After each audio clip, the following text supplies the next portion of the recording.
सत्य सनसनी न्यूज में आपका स्वागत है। देखिए आज की ताजा खबर। राष्ट्रपति जी हम सबको संबोधित करने के लिए आई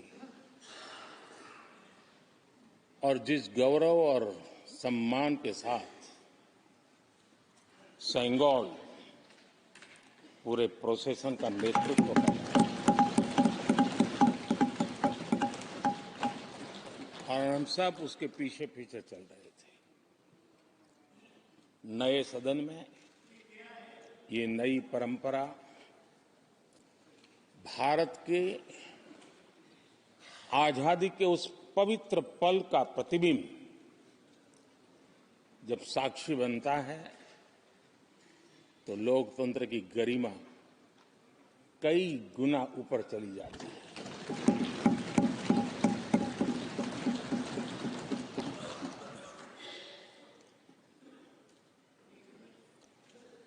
ये 75वां गणतंत्र दिवस, इसके बाद संसद का नया भवन, सेंगोल की अगुवाई, ये सारा दृश्य अपने आप में बहुत ही प्रभावी था। मैं जब वहां से पूरे कार्यक्रम को मैं भागीदारी कर रहा था, यहां से तो उतना हमें भव्यता नजर नहीं आती है, लेकिन वहां से मैंने देखा कि वाकई नए सदन में इस गरिमापूर्ण उपस्थिति में राष्ट्रपति, उपराष्ट्रपति जी और आप, हम सबके मन को प्रभावित करने वाला वो दृश्य हमेशा हमेशा याद है।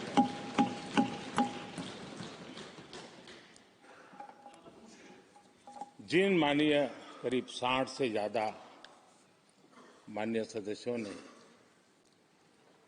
राष्ट्रपति जी के आभार प्रस्ताव पर अपने अपने विचार रखे हैं, मैं विनम्रता के साथ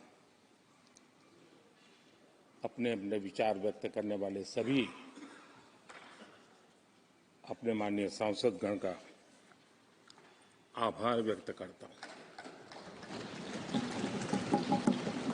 मैं विशेष रूप से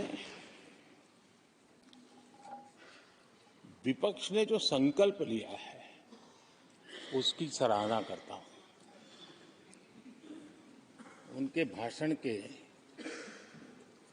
एक एक बात से मेरा और देश का विश्वास पक्का हो गया है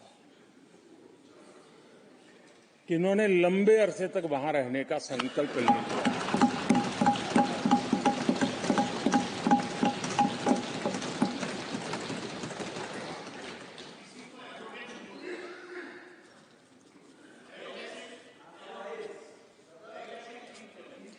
आप कई दशक तक जैसे यहां बैठे थे वैसे ही कई दशक तक वहां बैठने का आपका संकल्प, और जनता जनार्दन तो ईश्वर का रूप होती है, और आप लोग जिस प्रकार से इन दिनों मेहनत कर रहे हैं, मैं पक्का मानता हूं कि ईश्वर रूपी जनता जनार्दन आपको जरूर आशीर्वाद देगी और आप जिस ऊंचाई पे हैं उससे भी अधिक ऊंचाई पर जरूर पहुंचेंगे और अगले चुनाव में दर्शक दिशा में दिखेंगे।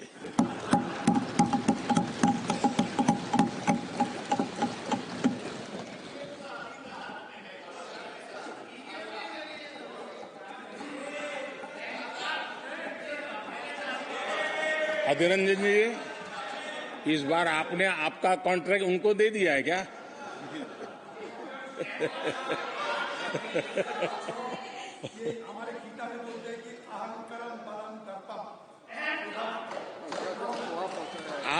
आपने इन्हीं चीजों को पचाया है।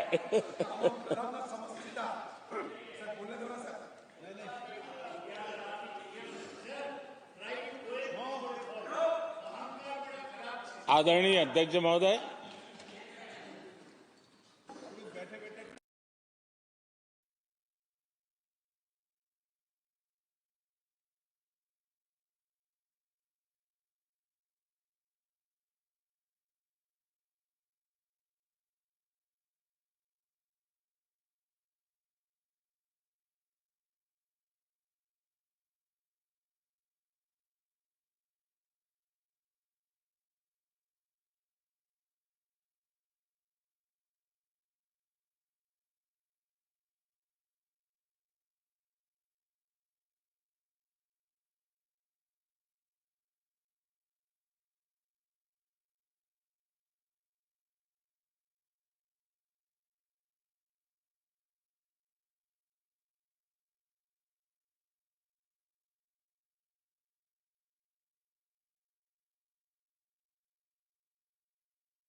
वरना ये समय था संसद में रहने का, लेकिन परिवारवाद की सेवा तो करनी ही पड़ती है।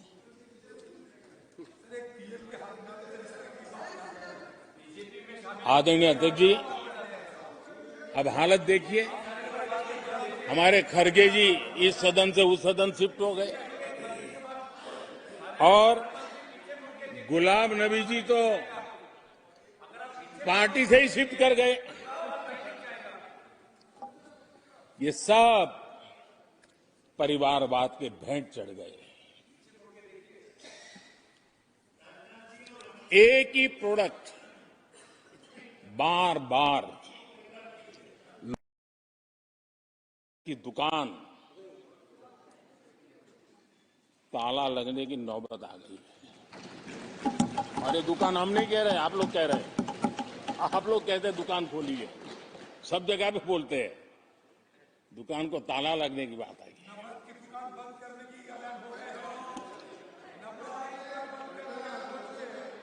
यहां हमारे दादा अपनी आदत छोड़ नहीं पाते हैं, वहां से बैठे बैठे कमेंट कर रहे हैं परिवारवाद की। मैं जरा समझा देता हूं, आज माफ करना अध्यक्ष महोदय, मैं जरा समय ले रहा हूं। आज हम किस परिवारवाद की चर्चा करते हैं?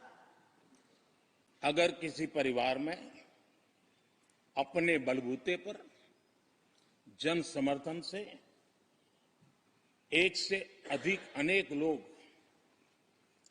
अगर राजनीतिक क्षेत्र में भी प्रगति करते हैं, उसको हमने कभी परिवारवाद नहीं कहा है। हम परिवारवाद की चर्चा वो करते हैं जो पार्टी परिवार चलाता है, जो पार्टी परिवार के लोगों को प्राथमिकता देती है, जो पार्टी के सारे निर्णय परिवार के लोग ही करते हैं, वो परिवारवाद है। न राजनाथ जी की कोई पॉलिटिकल पार्टी है, न अमित शाह की कोई पॉलिटिकल पार्टी है। और इसलिए जहां एक परिवार को पार्टियां लिखी जाती हैं, वो लोकतंत्र में उचित नहीं है। लोकतंत्र में पार्टी अनेक, एक परिवार के 10 लोग राजनीति में आए, कुछ बुरा नहीं है। हम तो चाहते हैं नौजवान लोग आए।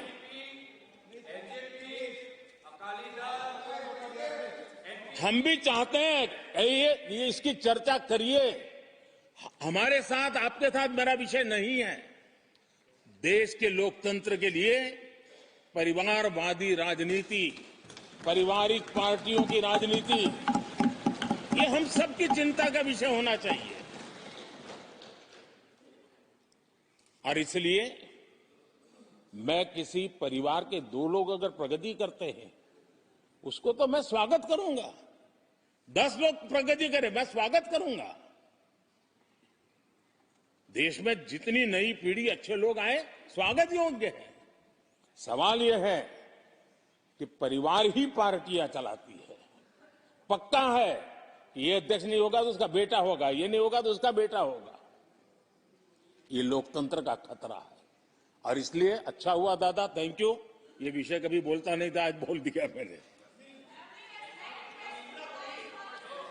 आदरणीय अध्यक्ष जी, एक ही प्रोडक्ट को बार बार लॉन्च करने का भरपूर प्रयास हो रहा है।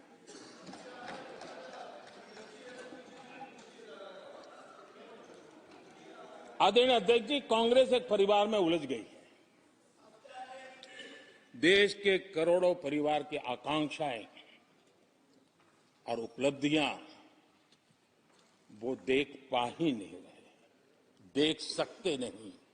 अपने परिवार के बाहर देखने की तैयारी नहीं है। और कांग्रेस में एक कैंसिल कल्चर डेवलप हुआ है। कुछ भी है कैंसिल, कुछ भी है कैंसिल। ये ऐसे कैंसिल कल्चर में कांग्रेस फंस गई है। अगर हम कहते हैं मेक इन इंडिया, तो कांग्रेस कहती है कैंसिल। हम कहते हैं आत्मनिर्भर भारत, कांग्रेस कहती है कैंसिल। हम कहते हैं वोकल फॉर लोकल, कांग्रेस कहती है कैंसिल। हम कहते हैं वंदे भारत ट्रेन, कांग्रेस कहती है कैंसिल। हम कहते हैं संसद की नई इमारत, कांग्रेस कहती है कैंसिल। यानी मैं हैरान हूं, ये कोई मोदी की उपलब्धियां नहीं है, देश की उपलब्धियां है।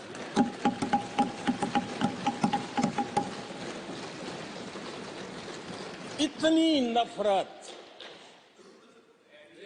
कब तक पाले रखोगे? और उसके कारण देश की सफलताएं, देश के अचीवमेंट, उसको भी कैंसिल करके आप बैठ गए हो।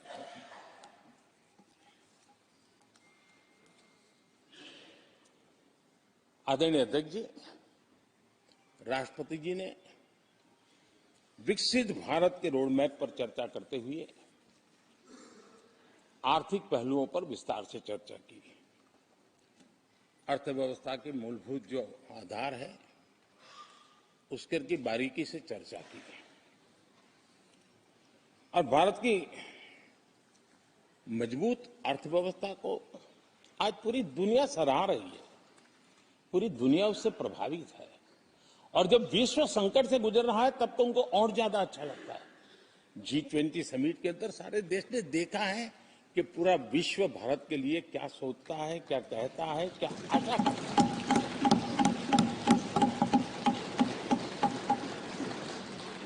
और इन सारे 10 साल के कार्यकाल के अनुभव के आधार पर आज की मजबूत अर्थव्यवस्था को देखते हुए जिस तेज गति से भारत विकास कर रहा है, उसकी बारीकियों को जानते हुए मैं विश्वास से कहता हूं, और इसीलिए मैंने कहा है कि हमारे तीसरे टर्म में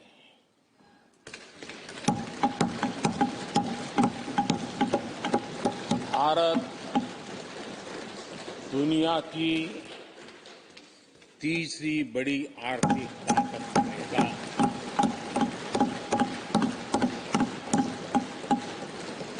और ये मोदी की गारंटी है।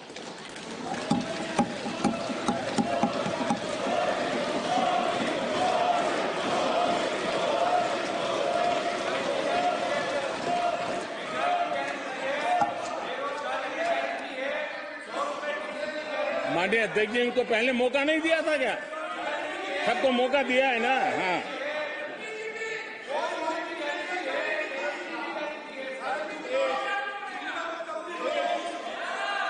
आदरणीय अध्यक्ष जी, जब हम दुनिया की तीसरी बड़ी आर्थिक शक्ति बनकर के उभरेंगे कहते हैं, तो हमारे विपक्ष में बैठे कुछ साथी कैसा कुतर्क देते हैं। वो कहते हैं इसमें क्या है, ये तो अपने आप हो जाएगा। क्या कमाल है आप लोगों की। मोदी का क्या है, ये तो अपने आप हो जाएगी। मैं जरा सरकार की भूमिका क्या होती है इस सदन के माध्यम से देश को और विशेष करके देश के युवा मन को बताना चाहता हूं, देश की युवा शक्तियों को बताना चाहता हूं कि होता कैसे है और सरकार की भूमिका क्या होती है। आदरणीय अध्यक्ष जी, 10 साल पहले 2014 में फरवरी महीने में जो इंटरिम बजट आया था, उस समय कौन लोग बैठे थे आपको तो मालूम ही है, देश को ही मालूम है। जो 10 साल पहले इंटरिम बजट आया था, उसे पेश करते समय उस समय के वित्त मंत्री ने जो कहा था, मैं उसको कोट कर रहा हूं। और एक एक शब्द बड़ा मूल्यवान है जी। जब आप लोग कहते हैं ना कि तो अपने आप तीसरे नंबर पर जा ही जाएगा, ऐसा कहते हैं, उनको जरा समझना चाहिए। ये उन्होंने क्या कहा था? I now wish to look forward and outline a vision for the future. Vision for the future. पूरे ब्रह्मांड के सबसे बड़े अर्थशास्त्री बोल रहे थे। I now wish to look forward and outline a vision for the future. आगे कहते हैं, I wonder how many have noted the fact that India's economy in terms of the size of its GDP, is the 11th largest in the world. यानी 2014 में 11 number पहुंचने पर क्या गौरवगान होता था। आज 5 पर पहुंच गए और आपको क्या हो गया, क्या हो गया? आदरणीय अध्यक्ष जी, आदरणीय अध्यक्ष जी, आदरणीय अध्यक्ष जी, आदरणीय अध्यक्ष जी, आदरणीय अध्यक्ष जी, आदरणीय अध्यक्ष जी, मैं आगे पढ़ रहा हूं। गोगोई जी, थैंक यू, आपने अच्छा कहा। मैं आगे पढ़ रहा हूं, ध्यान से सुनिए साथियों, ध्यान से सुनिए। उन्होंने कहा था is the 11th largest in the world. बड़ा गौरव का बात था। There are great things in the store, आगे वो कह रहे हैं there are great things in store. फिर आगे कहते हैं there is a well argued view that in the next 3 decades, India's nominal GDP will take the country to the 3rd rank after the US and China. उस समय ये ब्रह्मांड के बड़े अर्थशास्त्री कह रहे थे कि तीसरे नंबर पर 30 साल में हम पहुंच जाएंगे। 30 साल। और फिर कहा था ये मेरा विजन जो मैं मनमोहन सिंह नहीं थे उस वक्त, मनमोहन सिंह नहीं थे। बहुत लोग हैं जो ये ख्यालों में रहते हैं वो ब्रह्मांड के सबसे बड़ी अर्थशक्ति है। ये लोग 2014 में कह रहे हैं और विजन क्या देखते हैं कि अरे 2044 यानी 2044 तक तीसरी अर्थव्यवस्था की बात, ये इनकी सोच, ये इनकी मर्यादा, सपना भी देखने का सामर्थ्य खो चुके थे लोग। संकल्प तो दूर की बात थी। 30 साल का इंतजार करने के लिए मेरे देश की युवा पीढ़ी को कह कर गए थे, लेकिन हम आज आपके सामने विश्वास से खड़े हैं, इस पवित्र सदन में खड़े हैं और मैं आपको विश्वास दिलाता हूं कि 30 साल हम नहीं लगने देंगे। ये मोदी की गारंटी है। मेरे तीसरे कार्यकाल में देश दुनिया की तीसरी आर्थिक शक्ति बन जाए।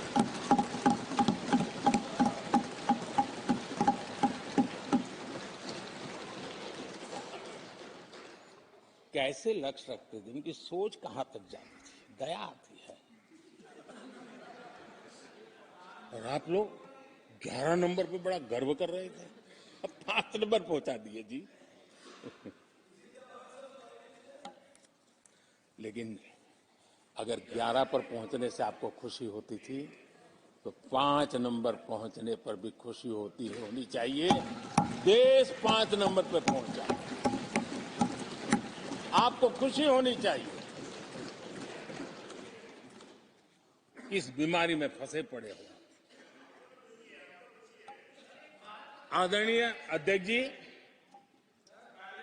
भाजपा सरकार की काम करने की स्पीड, हमारे लक्ष्य कितने बड़े होते हैं, हमारा हौसला कितना बड़ा होता है, वो आज पूरी दुनिया देख रही है।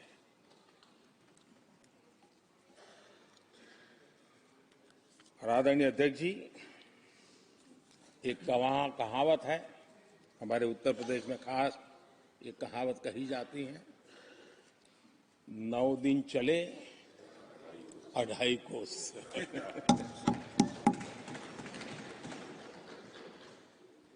और मुझे लगता है कि ये कहावत पूरी तरह कांग्रेस को परिभाषित कर देती है। ये कांग्रेस की सुस्त रफ्तार, कांग्रेस की सुस्त रफ्तार का कोई मुकाबला नहीं। आज देश में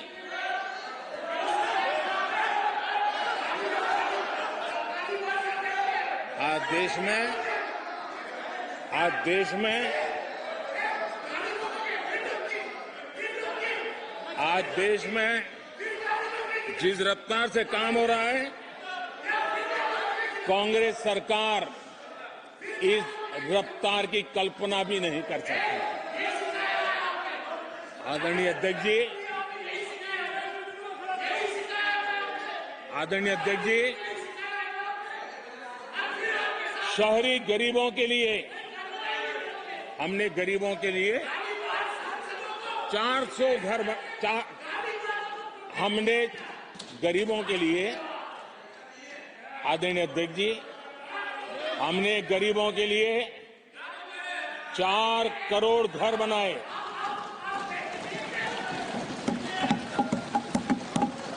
और शहरी गरीबों के लिए 80 लाख पक्के मकान शहरी गरीबों के लिए बने।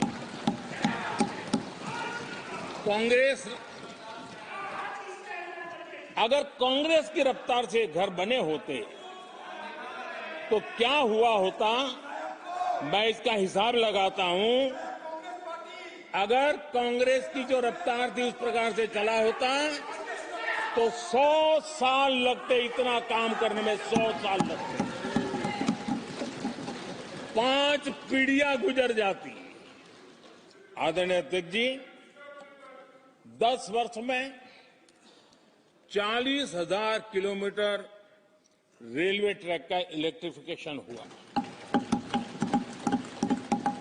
अगर कांग्रेस की रफ्तार से देश चलता, इस काम को करने में 80 साल लग जाते।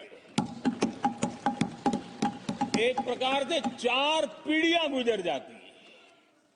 आदरणीय अध्यक्ष जी, हमने 17 करोड़ अधिक गैस कनेक्शन दिए। ये मैं 10 साल का हिसाब दे रहा हूं। अगर कांग्रेस की चाल से चलते तो ये कनेक्शन देने में और 60 साल लग जाते। 3 पीढ़ियां धुएं में खाना पकाते पकाते गुजर जाती। आदरणीय अध्यक्ष जी, हमारी सरकार ने सैनिटेशन कवरेज 40% से 100% तक पहुंची है। अगर कांग्रेस की रफ्तार होती तो ये काम होते होते 60-70 साल और लगते और कम से कम 3 पीढ़ियां गुजर जाती, लेकिन गारंटी नहीं होता कि नहीं होता। आदरणीय अध्यक्ष जी, कांग्रेस की जो मानसिकता है, जिसका देश को बहुत नुकसान हुआ, कांग्रेस ने देश के सामर्थ्य पर कभी भी विश्वास नहीं किया। वे अपने आप को शासक मानते रहे और जनता जनार्दन को हमेशा कमतर आंकते गए, छोटा आंकते गए। आदरणीय अध्यक्ष जी, देश के नागरिकों के लिए कैसा सोचते थे, मैं जानता हूं, मैं नाम बोलते ही उनको जरा चुभन होगी, लेकिन 15 अगस्त लाल किले से प्रधानमंत्री नेहरू ने जो कहा था वो मैं जरा पढ़ता हूं। लाल किले से भारत के प्रथम प्रधानमंत्री ने जो कहा था वो पढ़ रहा हूं, नेहरू जी ने। उन्होंने कहा था, हिंदुस्तान में काफी मेहनत करने की आदत आम तौर से नहीं है। हम इतना काम नहीं करते जितना कि यूरोप वाले या जापान वाले या चीन वाले या रूस वाले या अमेरिका वाले करते हैं। ये नेहरू जी लाल किले से बोल रहे हैं। यह न समझिए, यह न समझिए कि यह न समझिए कि वह कौमें, ये न समझिए कि वह कौमें कोई जादू से खुशहाल हो गई। वो मेहनत से हुई है और अक्ल से हुई है। ये उनको सर्टिफिकेट दे रहे हैं, भारत के लोगों को नीचा दिखा रहे हैं।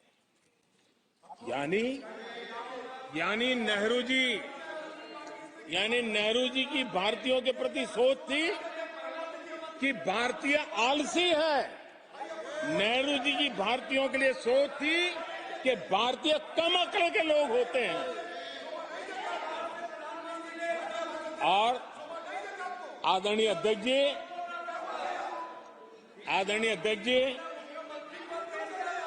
इंदिरा जी की सोच भी उससे ज्यादा अलग नहीं थी। इंदिरा जी ने जो लाल किले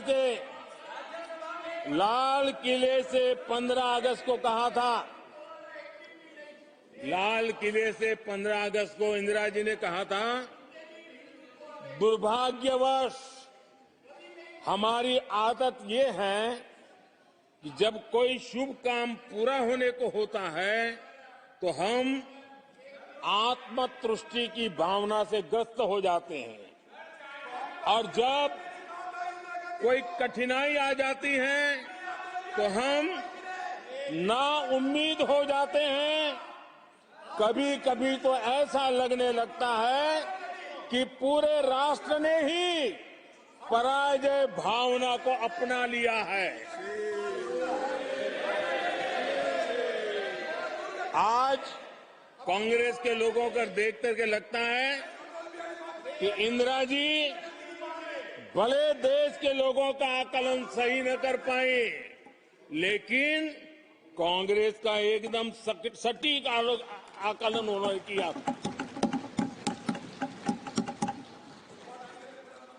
कांग्रेस के शाही परिवार के लोग मेरे देश के लोगों को ऐसा ही समझते थे, उनके विषय में ऐसे ही सोचते। और आज भी वही सोच देखने को मिलती है। माननीय अध्यक्ष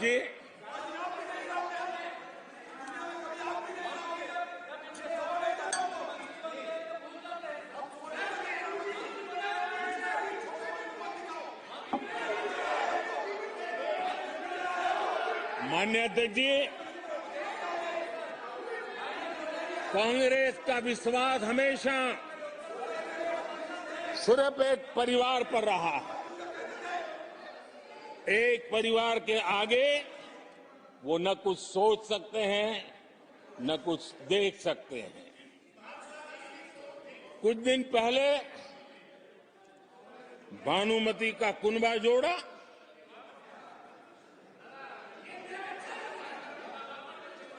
लेकिन फिर एकला चलो रे करने लग गए। कांग्रेस के लोगों ने नया मोटर मैकेनिक का काम सीखा है, और इसलिए अलाइनमेंट क्या होता है उसका ज्ञान तो हो गया होगा, लेकिन मैं देख रहा हूं अलायंस का ही अलाइनमेंट बिगड़ गया।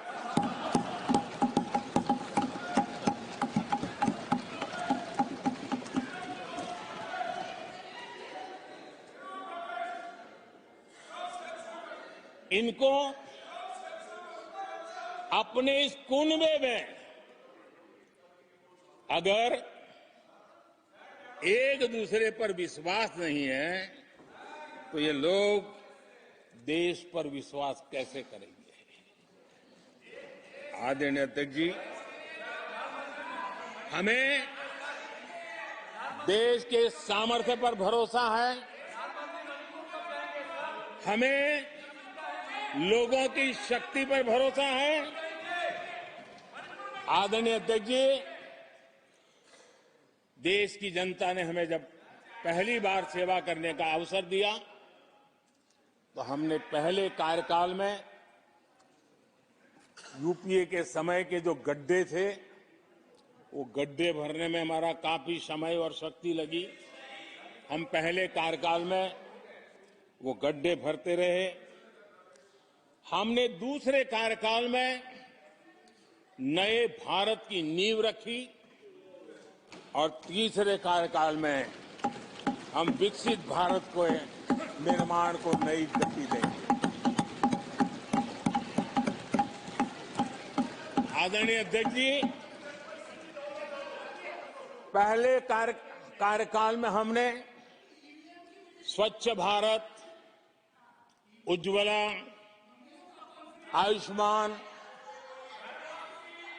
आयुष्मान भारत, बेटी बचाओ बेटी पढ़ाओ, उसी प्रकार से सुगम्य भारत, डिजिटल इंडिया, ऐसे कितने ही जनहित के कामों को अभियान का स्वरूप देकर के आगे बढ़ाए। टैक्स व्यवस्था आसान हो, इसके लिए जीएसटी जैसे निर्णय लिए और हमारे इन कामों को देख करके जनता ने भरपूर समर्थन दिया। जनता ने बहुत आशीर्वाद दिए, पहले से भी ज्यादा आशीर्वाद दिए और हमारा दूसरा कार्यकाल प्रारंभ हुआ। दूसरा कार्यकाल संकल्पों और वचनों की पूर्ति का कार्यकाल रहा।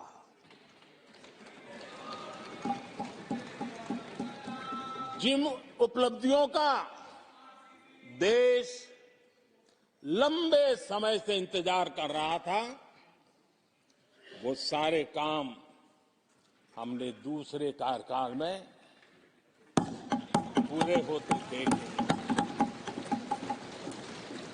हम सबने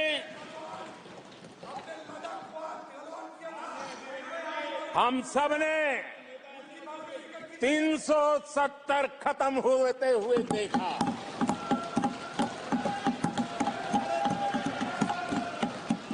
इन्हीं माननीय सांसदों के आंखों के सामने और उनके वोट की ताकत से 370 गया।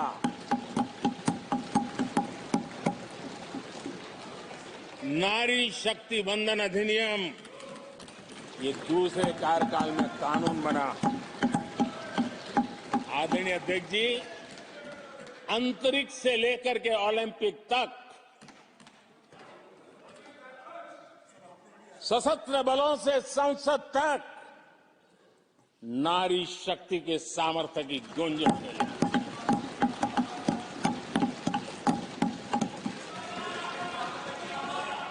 ये नारी शक्ति के सशक्तिकरण को आज देश ने देखा है। आदरणीय अध्यक्ष जी, उत्तर से दक्षिण तक, पूरब से पश्चिम तक लोगों ने दशकों से अटकी भटकी लटकी योजनाओं को समयबद्ध तरीके से पूरे होते हुए देखे। आदरणीय अध्यक्ष जी, अंग्रेजी शासन के पुराने दंड प्रधान कानूनों से हम प्लीज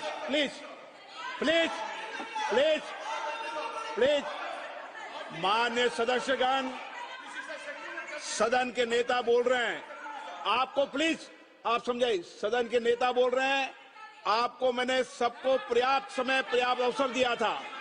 यह तरीका गलत है। यह हमें मर्यादा बना के रखना पड़ेगा। प्लीज बैठे बैठे कोई टिप्पणी नहीं करेगा। प्लीज प्लीज प्लीज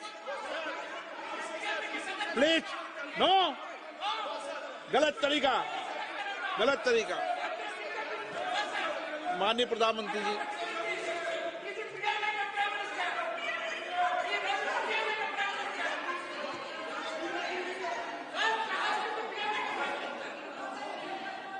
ये तरीका है क्या आपका?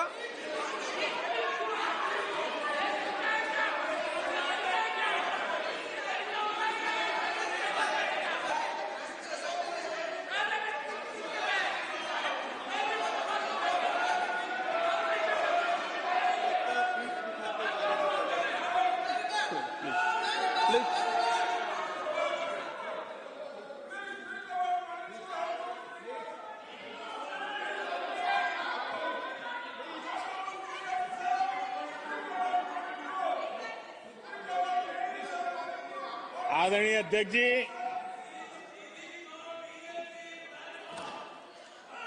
अंग्रेजी शासन के पुराने कानून जो दंड प्रधान थे, उन दंड प्रधानों से के कानूनों से हट करके हमने न्याय संहिता तक प्रगति की।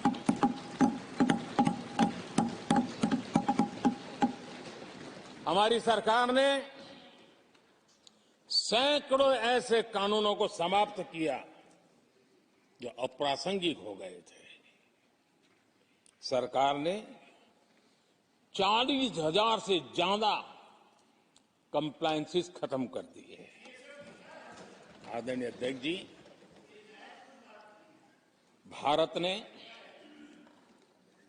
अमृत भारत और नमो भारत ट्रेनों से भविष्य की उन्नति के सपने देखे।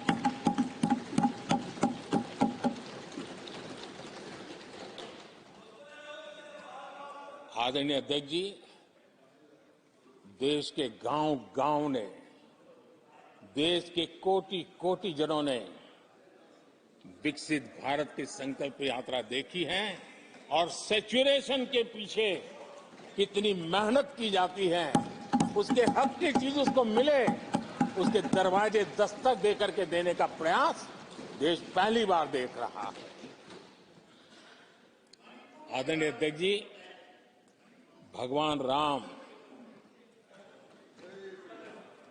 आदरणीय अध्यक्ष जी, भगवान राम न सिर्फ अपने घर लौटे, बल्कि एक ऐसे मंदिर का निर्माण हुआ जो भारत की महान सांस्कृतिक परंपरा को नई ऊर्जा देता रहेगा। और आदरणीय अध्यक्ष जी, अब हमारी सरकार का तीसरा कार्यकाल भी बहुत दूर नहीं है। ज्यादा से ज्यादा 100-125 दिन बाकी है। और अब की बार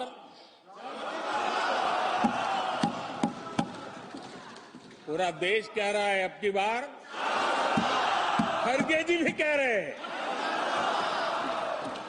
लेकिन अध्यक्ष जी, मैं आमतौर पर ये आंकड़े के चक्कर में नहीं पड़ता, लेकिन मैं देख रहा हूं देश का मिजाज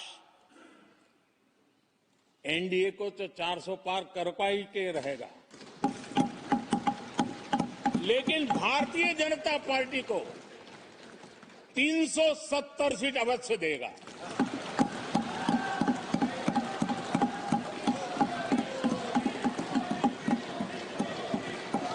बीजेपी को 370 सीट और एनडीए को 400 पार।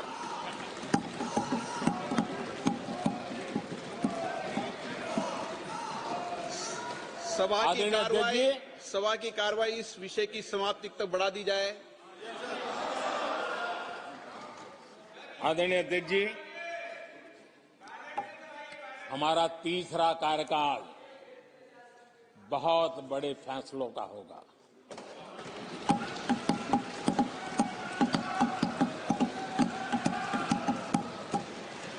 मैंने लाल किले से कहा था और राम मंदिर प्राण प्रतिष्ठा के समय भी मैंने उसको दोहराया था।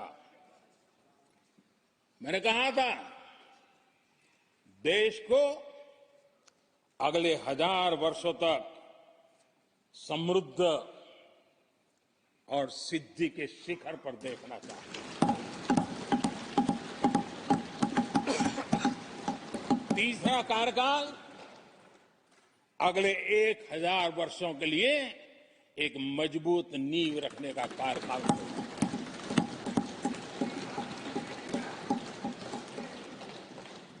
आदरणीय अध्यक्ष जी, मैं भारतवासियों के लिए, उनके भविष्य के लिए बहुत ही विश्वास से भरा हुआ हूं। मेरा देश के 140 करोड़ नागरिकों के सामर्थ्य पर अपार भरोसा है। मेरा बहुत विश्वास है।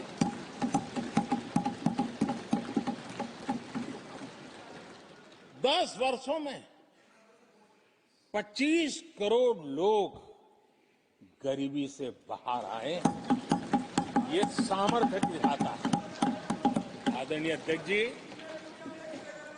मैंने हमेशा कहा है कि गरीब को अगर साधन मिले, गरीब को अगर संसाधन मिले, गरीब को अगर स्वाभिमान मिले, तो हमारा गरीब गरीबी को परास्त करने का सामर्थ्य रखता है। और हमने वो रास्ता चुना और मेरे गरीब भाइयों ने गरीबी को परास्त करके दिखाया है। और इसी सोच के साथ हमने गरीब को साधन दिए, संसाधन दिए, सम्मान दिया, स्वाभिमान दिया। 50 करोड़ गरीबों के पास आज बैंक खाता है। कभी वो बैंक से गुजर नहीं पाता। 4 करोड़ गरीबों के पास पक्का घर है। घर उसके स्वाभिमान को एक नया सामर्थ्य देता है। 11 करोड़ से अधिक परिवारों को पीने का शुद्ध जल पानी नल से मिल रहा है। 55 करोड़ से अधिक गरीबों को आयुष्मान भारत कार्ड मिला है। घर में कोई भी बीमारी आ जाए, उस बीमारी के कारण फिर से वो गरीबी की तरफ लुढ़क न जाए, उसको भरोसा है कितनी भी बीमारी क्यों ना आ जाए, मोदी बैठा है। 80 करोड़ लोगों को मुफ्त अनाज की सुविधा दी गई है। आदरणीय अध्यक्ष जी, मोदी ने उनको पूछा जिनको पहले कोई पूछता तक नहीं था। देश में पहली बार रेहड़ी पटरी वाले साथियों के बारे में सोचा गया। पीएम स्वनिधि योजना से आज वो ब्याज के चक्कर से बाहर निकले, बैंक से पैसे लेकर अपने कारोबार को बढ़ा रहे हैं। देश में पहली बार हाथ का हुनर जिनका सामर्थ्य है, जो राष्ट्र का निर्माण भी करते हैं, ऐसे मेरे विश्वकर्मा साथियों के बारे में सोचा गया। उनको आधुनिक टूल, आधुनिक ट्रेनिंग, पैसों की मदद, विश्व एक मार्केट उनके लिए खुल जाए, ये मेरे विश्वकर्मा भाइयों के लिए हमने कहा। देश में पहली बार पीवीटीजी यानी जनजातियों में भी अति पिछड़े जो हमारे भाई बहन हैं, संख्या बहुत कम है, वोट के हिसाब से किसी को नजर नहीं जाती, हम वोट से परे हैं, हम दिलों से जुड़े हैं और इसलिए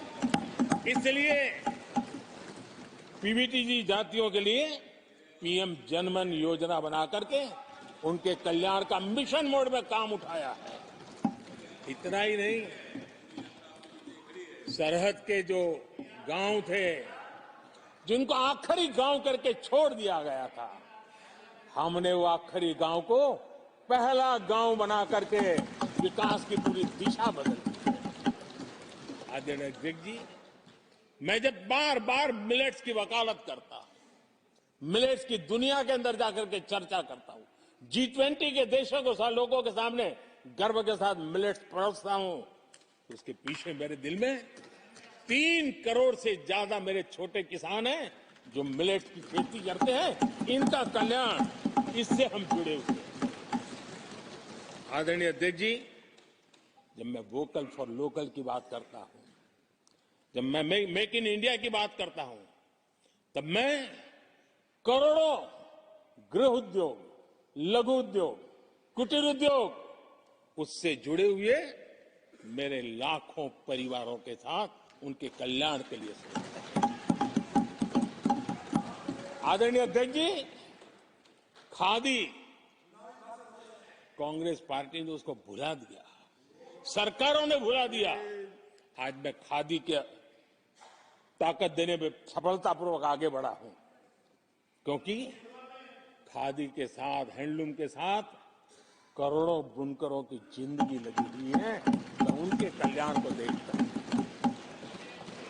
आदरणीय अध्यक्ष जी, हमारी सरकार हर कोने में गरीबी को निकालने के लिए, गरीब को समृद्ध बनाने के लिए अनेक विविध प्रयासों को कर रही है। जिनके लिए वोट बैंक ही था, उनके लिए उनका कल्याण संभव नहीं था। हमारे लिए उनका कल्याण राष्ट्र का कल्याण है और इसलिए हम उसी रास्ते पर चलते हैं। आदरणीय अध्यक्ष जी, कांग्रेस पार्टी ने, यूपीए सरकार ने ओबीसी समुदाय के साथ भी कोई न्याय नहीं किया, अन्याय किया। इन लोगों ने ओबीसी नेताओं का अपमान करने में कोई कोर कसर नहीं छोड़ी है।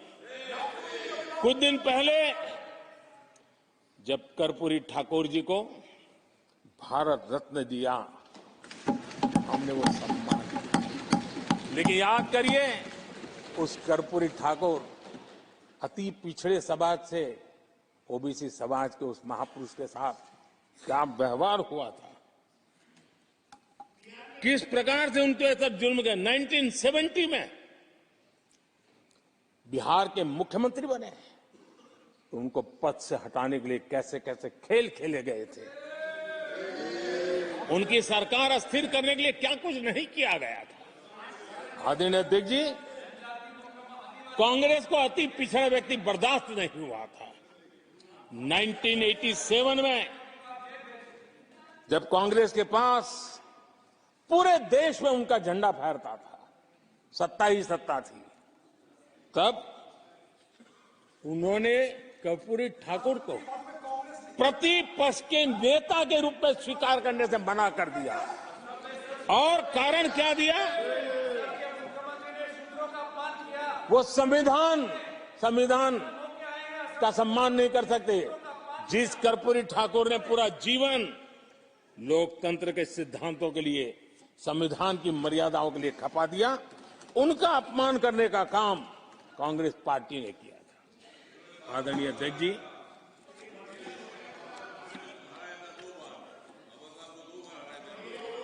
अध्यक्ष जी, कांग्रेस के हमारे साथियों को आजकल इस पर बहुत चिंता जताते हैं कि सरकार में ओबीसी कितने लोग हैं, कितने पद पर कहां, उसके हिसाब किताब करते रहते हैं। लेकिन मैं हैरान हूं, उनको इतना सबसे बड़ा ओबीसी नजर नहीं आता है। यहां आंखें बंद करके बैठ जाते हैं। आदरणीय अध्यक्ष जी, जरा मैं ये दुनिया भर की चीजें करते हैं, मैं कहना चाहता हूं ये क्लास है।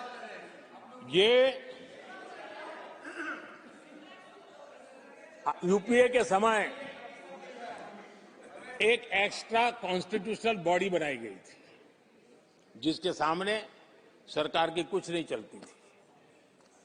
नेशनल एडवाइजरी काउंसिल, जरा कोई निकाल करके देखे उसमें क्या कोई ओबीसी था क्या? जरा निकाल के देखिए, इतनी बड़ी बड़ी पावरफुल बॉडी बनाई थी और वो तो अपॉइंट कर रहे थे। आदरणीय अध्यक्ष जी, पिछले 10 वर्षों में नारी शक्ति के सशक्तिकरण को लेकर के अनेक विध कदम उठाए गए। नारी के नेतृत्व में समाज के सशक्तिकरण पर काम किया गया है। आदरणीय अध्यक्ष जी, अब देश की बेटी, हिंदुस्तान में कोई ऐसा सेक्टर नहीं है जहां देश की बेटियों के लिए दरवाजे बंद हो।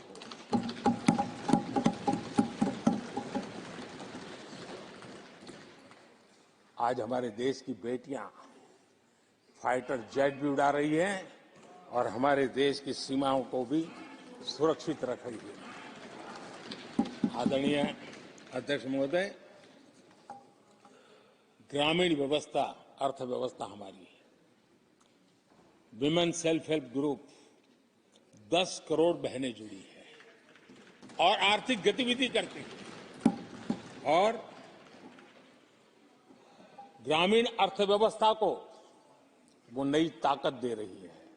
और मुझे आज खुशी है कि इन प्रयासों का परिणाम है कि आज करीब करीब 1 करोड़ लखपति दीदी आज देश में बनी। और जब मेरी उनसे बातें होती है, उनका जो आत्मविश्वास देखता हूं, मेरा पक्का विश्वास है हम जिस तरह आगे बढ़ रहे हैं, आने वाले हमारे कार्यकाल में 3 करोड़ लखपति दीदी हमारे देश के अंदर देखेंगे। आप कल्पना कर सकते हैं गांव की अर्थव्यवस्था को कितना बड़ा बदलाव हो जाएगा।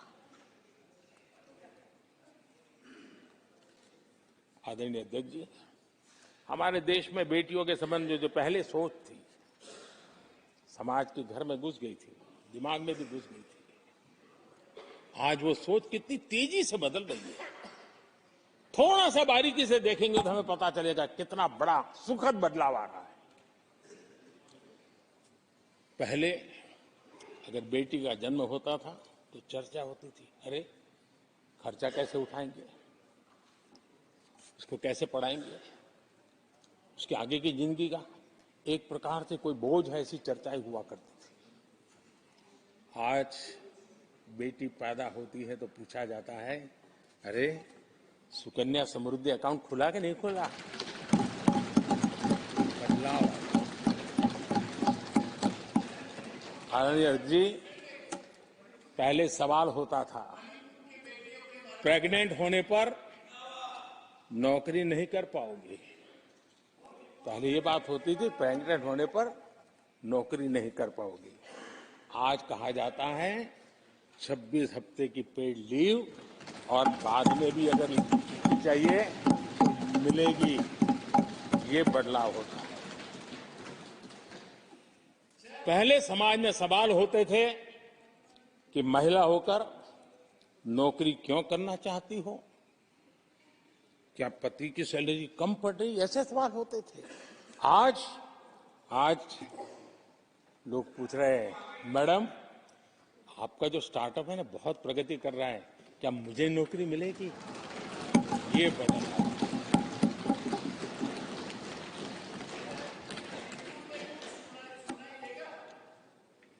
आदरणीय अध्यक्ष जी, एक समय था जब सवाल पूछा जाता था कि बेटी की उम्र बढ़ रही है, शादी कब करोगे?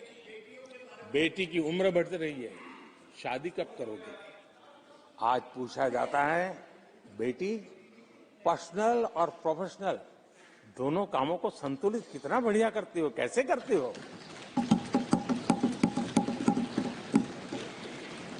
आदरणीय अध्यक्ष जी, एक समय था घर में कहा जाता था कि घर के मालिक घर पे है कि नहीं है, ऐसा पूछा जाता था।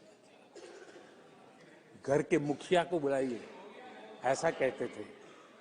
आज किसी के घर जाते हैं तो घर महिला के नाम पर, बिजली का बिल उसके नाम पर आता है, पानी गैस सब उसके नाम पर। तो परिवार के मुखिया की जगह आज मेरी माताएं बहन, ये बदलाव अमृतकाल में विकसित भारत का हमारा जो संकल्प है ना, इसकी एक बहुत बड़ी शक्ति के रूप में उभरने वाला है और मैं उस शक्ति के दर्शन कर पा रहा हूं। आदरणीय अध्यक्ष महोदय,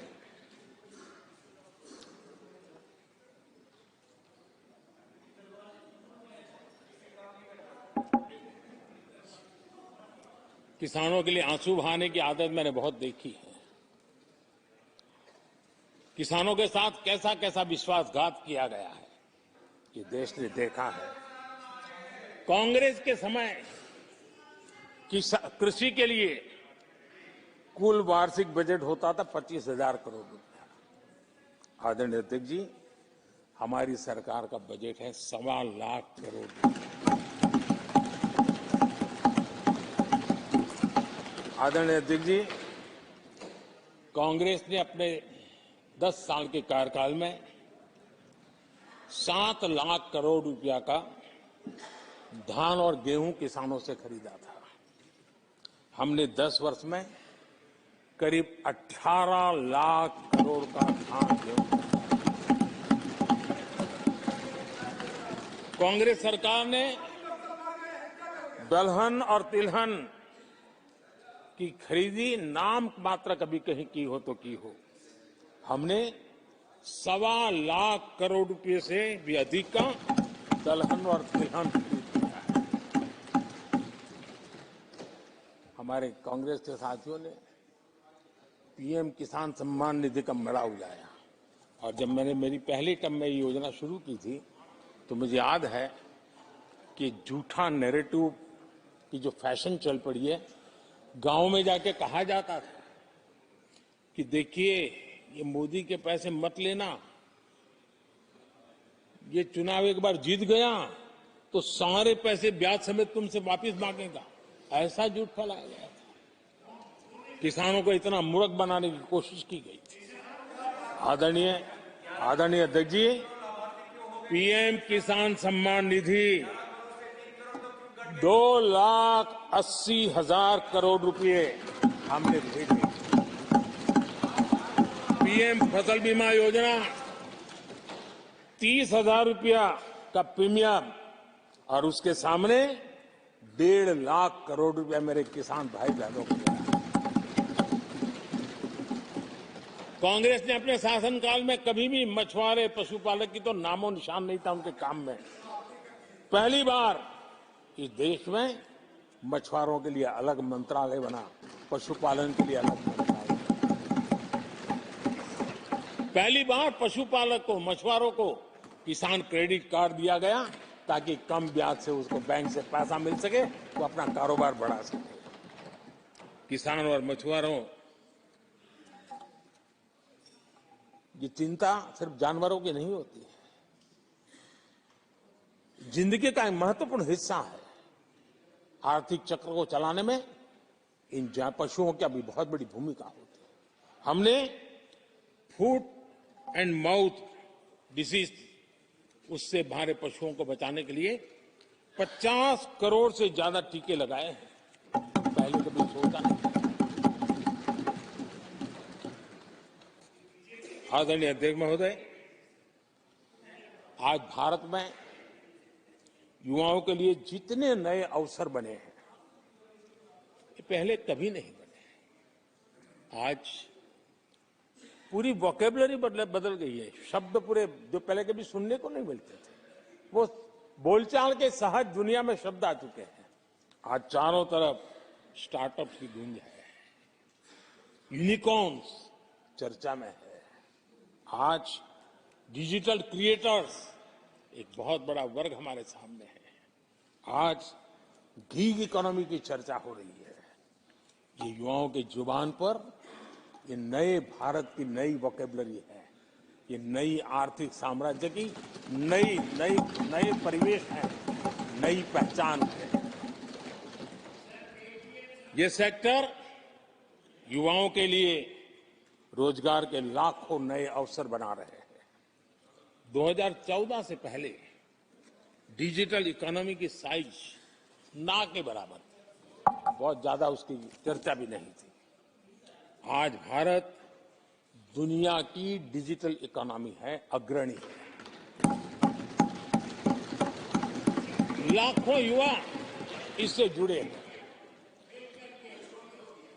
और आने वाले समय में ये डिजिटल इंडिया मूवमेंट जो है वो देश के नौजवानों के लिए अनेक अनेक अवसर, अनेक अनेक रोजगार, अनेक अनेक प्रोफेशंस के लिए अवसर लेकर के आने वाला है।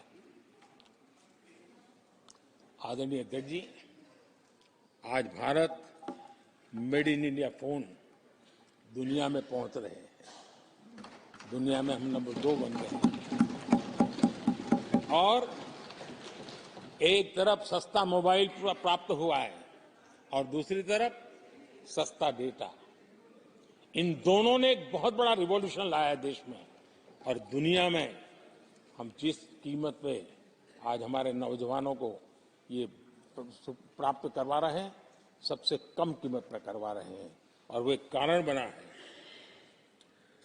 आज मेड इन इंडिया अभियान रिकॉर्ड मैन्युफैक्चरिंग, रिकॉर्ड एक्सपोर्ट या देश देख रहा है।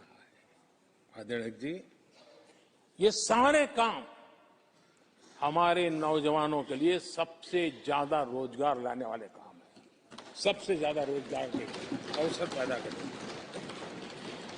आदरणीय अध्यक्ष महोदय, 10 वर्ष में टूरिज्म सेक्टर में अभूतपूर्व उछाल आया है। हमारे देश में ये ग्रोथ और टूरिज्म सेक्टर ऐसा है जिसमें कम से कम पूंजी निवेश में अधिक से अधिक लोगों को रोजगार देने वाला अवसर है और सामान्य से सामान्य व्यक्ति को भी ये रोजगार देने वाला अवसर है। स्वरोजगार की सबसे ज्यादा संभावनाएं वाला टूरिज्म क्षेत्र है। 10 वर्ष में एयरपोर्ट 2 गुने बने। भारत सिर्फ एयरपोर्ट बने ऐसा नहीं है, भारत दुनिया का तीसरा बड़ा डोमेस्टिक एविएशन सेक्टर बना, दुनिया के तीसरे बड़ा। हम सबको खुशी होनी चाहिए। भारत की जो एयरलाइंस कंपनियां हैं उन्होंने 1000 नए एयरक्राफ्ट के ऑर्डर दिए। देश में 1000 नए एयरक्राफ्ट।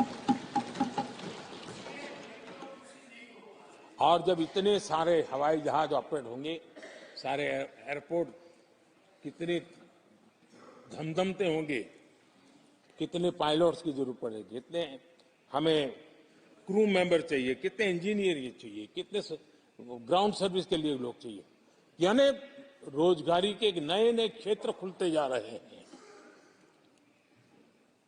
एविएशन सेक्टर भारत के लिए एक बहुत बड़ा नया अवसर बनकर के आया है। आदरणीय अध्यक्ष जी,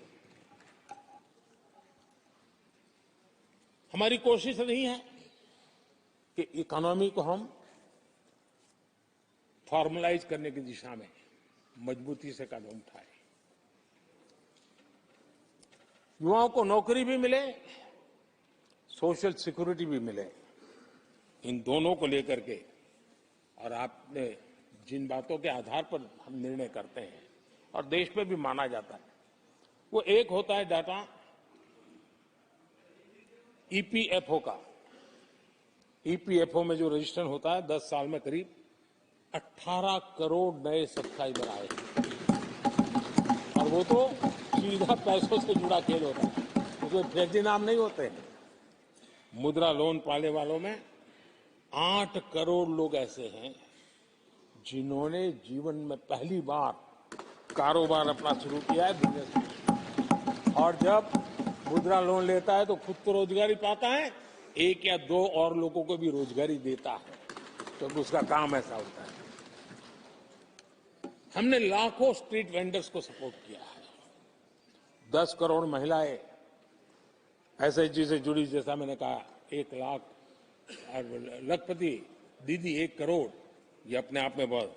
और मैंने जैसे कहा, हम 3 करोड़ के टारगेट को।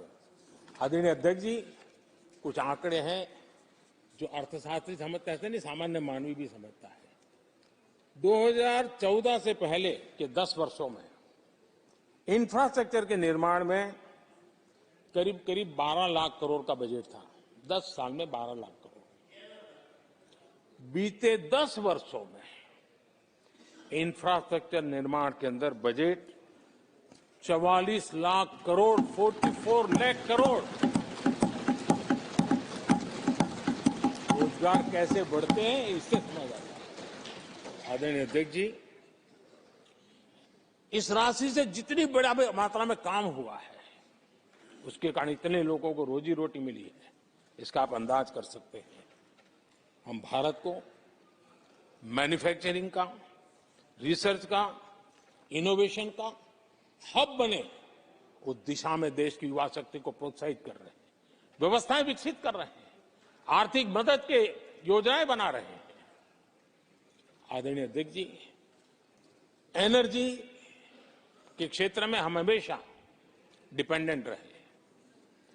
एनर्जी के सेक्टर में हमें आत्मनिर्भर होने की दिशा में बहुत कुछ करने की आवश्यकता है, और हमारी कोशिश है ग्रीन एनर्जी की तरफ। हाइड्रोजन को लेकर के हम बहुत बड़ी मात्रा में आगे बढ़ रहे हैं, उसमें अभूतपूर्व निवेश। उसी प्रकार से दूसरा क्षेत्र है जिसमें भारत को लीड लेनी होगी, वो है सेमीकंडक्टर। पिछली सरकारों ने जितने प्रयास किए, लेकिन सफलता नहीं मिली। अब हम जिस स्थिति में पहुंचे हैं, मैं विश्वास से कहता हूं कि हमारे 3 दशक खराब भले हो गए, लेकिन आने वाला समय हमारा है। हम सेमीकंडक्टर के क्षेत्र में अभूतपूर्व निवेश में देख रहा हूं, और भारत दुनिया को एक बहुत बड़ा कंट्रीब्यूशन करेगा। इन सारे कारणों से आदरणीय अध्यक्ष जी, क्वालिटी जॉब की संभावनाएं बहुत बढ़ने वाली है, और जिसके कारण समाज में जैसे जैसे हमने एक अलग स्किल मिनिस्ट्री बनाई, उसके पीछे हेतु ये है कि देश के नौजवानों को हुनर मिले और ऐसे अवसर मिले, और हम इंडस्ट्री 4.0 उसके लिए मैन पावर को तैयार करते हुए आगे बढ़ने की दिशा में काम कर रहे हैं। आदरणीय अध्यक्ष जी, यहां महंगाई को लेकर के काफी कुछ बातें की गई है। मैं जरूर चाहूंगा कि देश के सामने कुछ सच्चाइयां आनी चाहिए। इतिहास गवाह है, जब भी कांग्रेस आती है, महंगाई लाती है।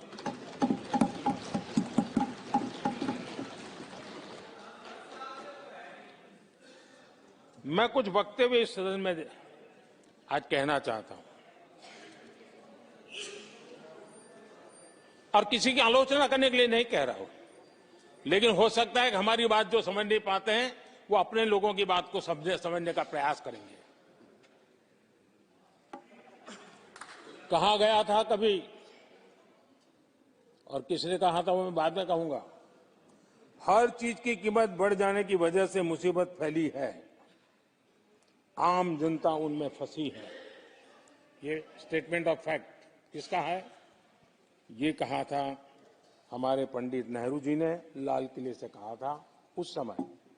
हर चीज की कीमत बढ़ जाने की वजह से मुसीबत फैली है, आम जनता उनमें फंसी है। ये उस समय की बात है। उन्होंने माना था लाल किले से, चारों तरफ महंगाई बढ़ी है। अब इस वक्तव्य के 10 साल के बाद, नेहरू जी के इस वक्तव्य के 10 साल के बाद, एक और वक्तव्य का कोट आपके सामने रखता हूं। आप लोग, मैं कोट बता रहा हूं, आप लोग आजकल भी कुछ दिक्कतों में हैं, परेशानियों में हैं, महंगाई की वजह से। कुछ तो लाचारी है, पूरी तौर से काबू की बात नहीं हो पा रही हमारे इस समय में। हालांकि वो काबू में आएगी। 10 साल के बाद भी महंगाई के यही गीत कहे गए थे, और ये किसने कहा था? फिर से ये नेहरू जी ने कहा था, उन्हीं के कार्यकाल में। तब देश का पीएम रहते उन्होंने 12 साल हो चुके थे, लेकिन हर बार महंगाई कंट्रोल में नहीं आ रही है, महंगाई के कारण आपको मुसीबत हो रही है, इसी के गीत गाते रहे थे। आदरणीय अध्यक्ष जी, अब मैं एक और भाषण का हिस्सा पढ़ रहा हूं। जब देश आगे बढ़ता है तो कुछ हद तक कीमतें भी बढ़ती हैं। हमको ये भी देखना है कि जो भी आवश्यक वस्तु हैं उनकी कीमत को कैसे थामे। ये किसने कहा था? इंदिरा गांधी जी ने कहा था। 1974 में जब देश में सारे उन्होंने दरवाजे ताले लगा दिए थे, लोगों को जेल में बंद कर दिया था, 30% महंगाई थी, 30%।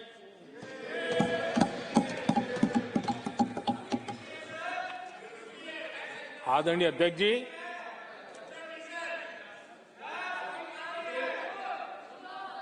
अपने भाषण में यहां तक कहा गया था, क्या कहा था आप चौंक जाएंगे। उन्होंने कहा था अगर जमीन न हो, यानी कुछ पैदावार के लिए जमीन न हो, तो अपने गमले और कनस्तर में सब्जी उगा लें। ये ऐसी सलाहें उच्च पद पर बैठे हुए लोग दिया करते थे। जब देश में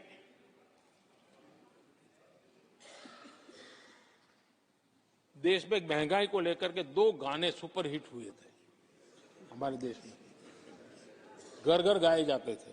एक महंगाई मार गई और दूसरा महंगाई डायन खाएगा, डायन खाए जाता है। और ये दोनों गाने कांग्रेस के शासनकाल में आए। आदरणीय अध्यक्ष जी, यूपीए के शासनकाल में महंगाई डबल डिजिट में थी, डबल डिजिट में महंगाई थी, इसको नकार नहीं सकते हैं। और यूपी का सरकार का तर्क क्या था जी? असंवेदनशीलता।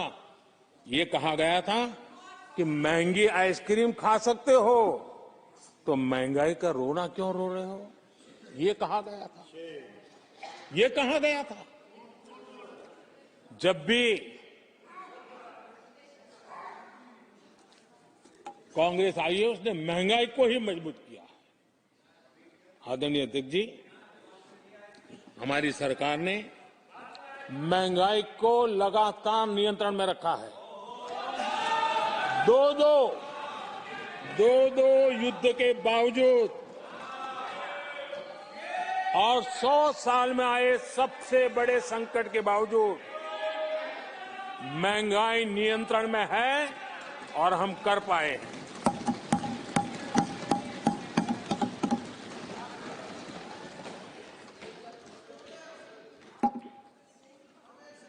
आदरणीय अध्यक्ष जी, यहां पर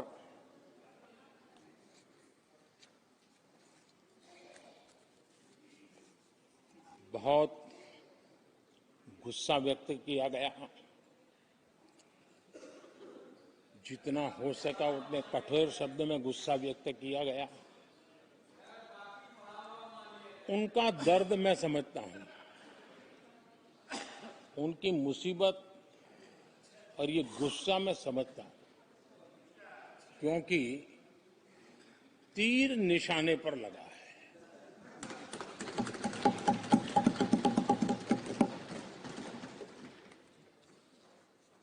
भ्रष्टाचार पर एजेंसियां एक्शन ले रही हैं, उसको लेकर भी इतना गुस्सा, क्या क्या शब्दों का प्रयोग किया जा रहा है। आदरणीय अध्यक्ष जी, 10 साल पहले हमारे सदन में, पार्लियामेंट में क्या चर्चा होती थी? सदन का पूरा समय घोटालों की चर्चा पर जाता था, भ्रष्टाचार की चर्चा पर जाता था, लगातार एक्शन की डिमांड होती थी।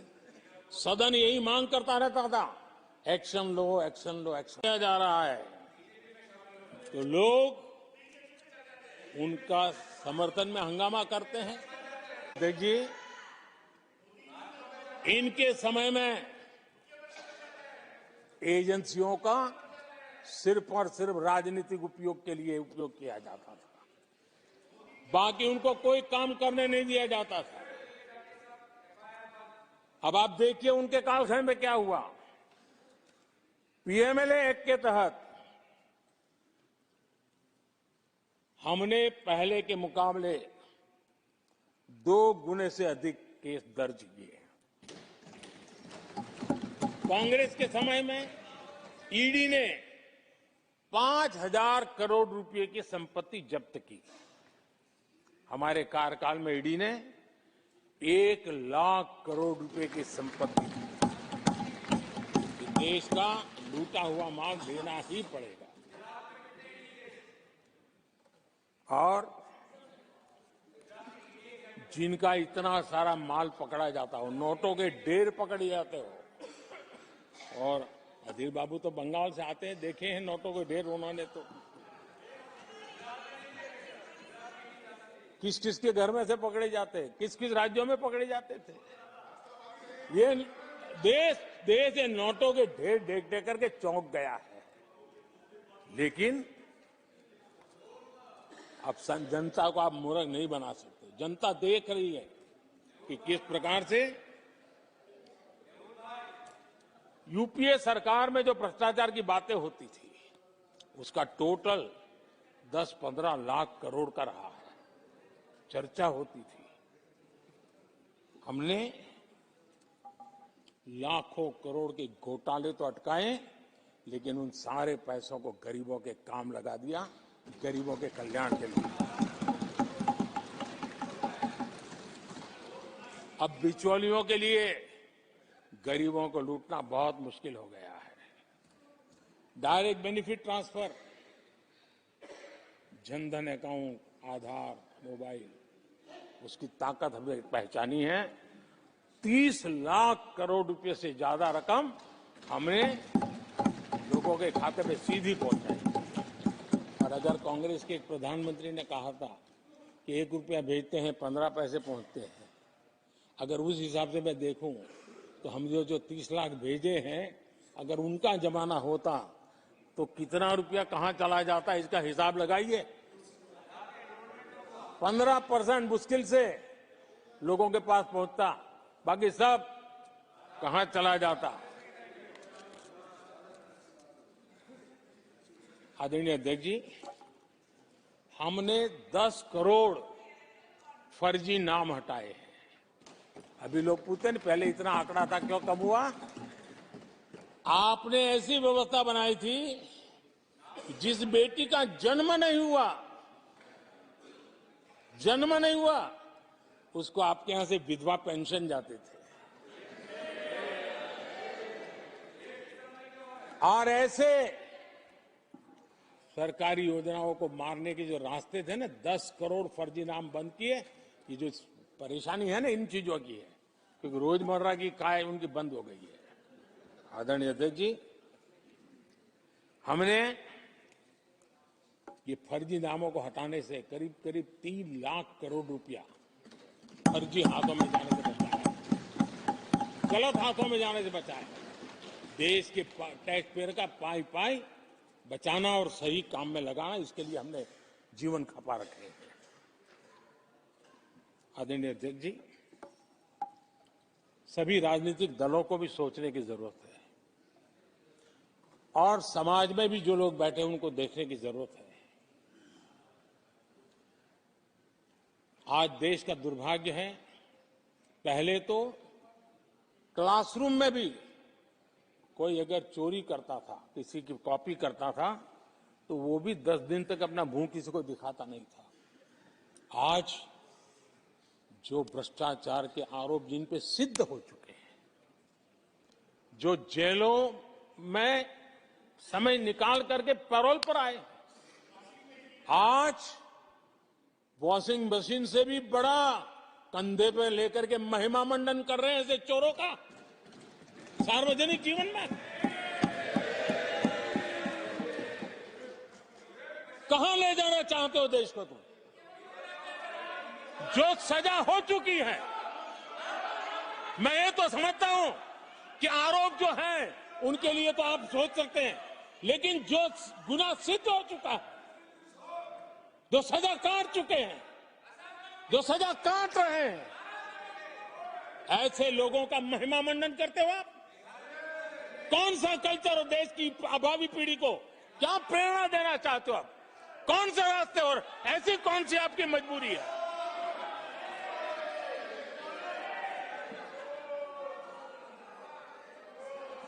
और ऐसे लोगों का महिमा मंडन किया जा रहा है, उनको महान बताया जा रहा है। जहां संविधान का राज है, जहां लोकतंत्र है, माननीय अध्यक्ष जी, ऐसी बातें लंबी नहीं चल सकती हैं। ये लोग लिख करके रखे हैं, ये जो महिमा मंडन का काम चल रहा है उनका, वो अपने ही खात्मे की चिट्ठी पे सिग्नेचर कर रहे हैं लोग।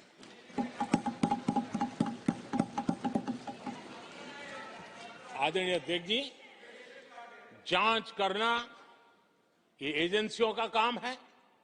एजेंसियां स्वतंत्र होती हैं और संविधान ने उनको स्वतंत्र रखा हुआ है, और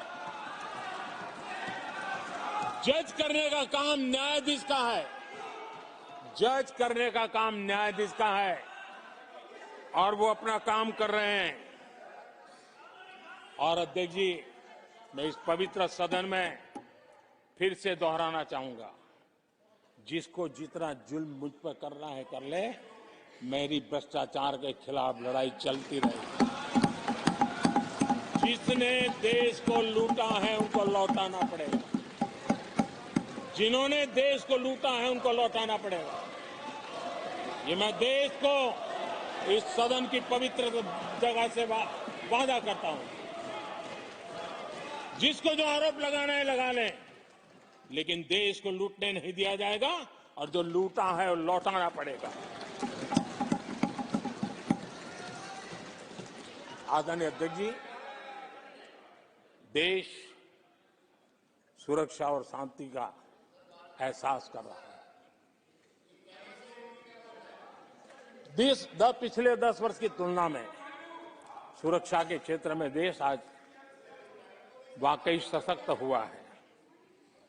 आतंकवाद, नक्सलवाद एक छोटे दायरे में अब सिमटा हुआ है।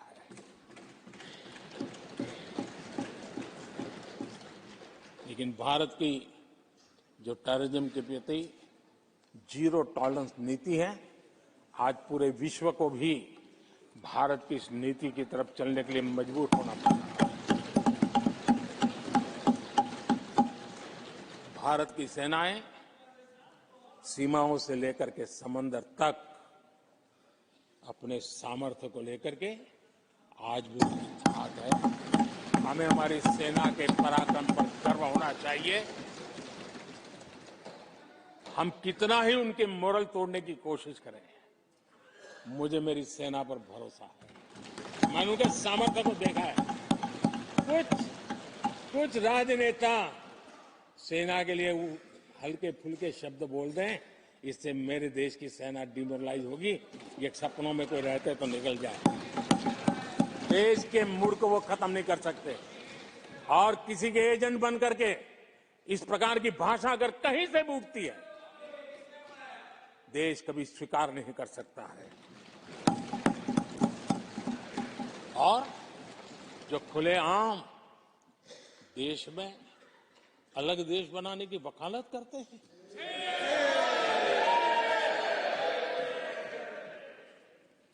जोड़ने की बातें छोड़ो, तोड़ने की कोशिश करी जा रही।